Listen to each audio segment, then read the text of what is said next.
Ayan, too late na para maglagay nito. Pero kaysa sa hindi tayo maglagay, mas mabuti nang meron tayong protection.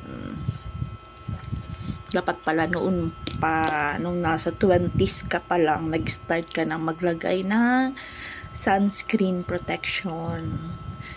Lumabas ka sa hindi, kailangan mo to. Yan, bago tayo magtrabaho.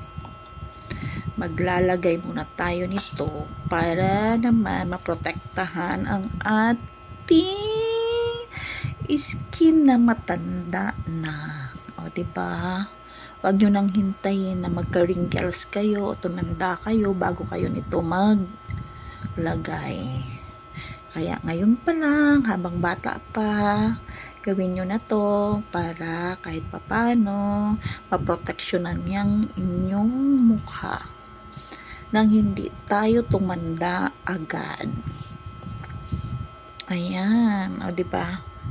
Protection yan ng ating mukha ang ilalagay nyo. Ganyan lang.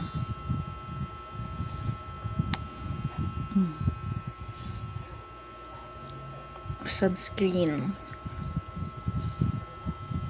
Lagot, late na tayo.